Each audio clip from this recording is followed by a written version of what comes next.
10.8 left asphalt center. Pero pag ganyan sir, continue lang yan. Ang dual. Kasi meron pa naman. If ever. Right asphalt from center 10.8. Ang median. Ang median, separate median. So separate, hindi mo dapat i-continuous yung island. Pero I mean yung section sir kung itudual siya. Dito sa 500, sa 500 pa rin.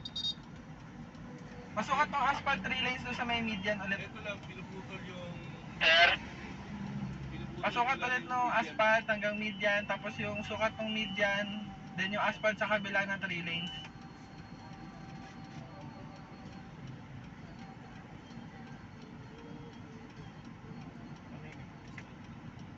Ha?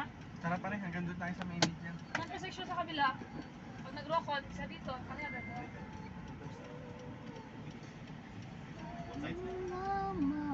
Ito lang pala, dito. Yan. Dapat ano to? Ang, ano ba, namin mo? Ah, kung another section siya. Para sa pangalan. Yung gutter pre, yung gutter. Oo, another section lang. Yeah. Mas pa yung pangalan. Dugar na naman ang another section. Mag-rockon Ah, sila, wag mo sagasaan. pagdating doon sa may part.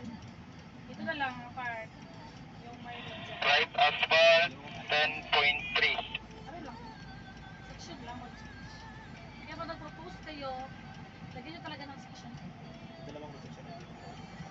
Up, Pero up! pwede pag nag-project, ito ang Ilan 1.4. Other than, hindi kayo pwede magsabay sa proposal ng dalawang ID. Ibang separate section na ito. Kaya nga sir, hindi ID sa project nila. Ito, Hindi, magpa-wide bawal. din ka, one lane Yes, lang. yan lang talaga.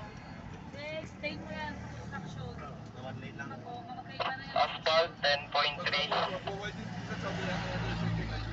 Separate. Siya sa proposal, hindi pwede magsabay yan sa project sa dalawang section. Kasi intersection eh.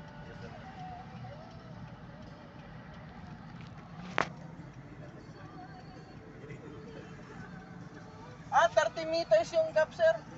Ha? 30 meters. Oo nga. Kaya separate median. Apo. Separate ang median mo pero yung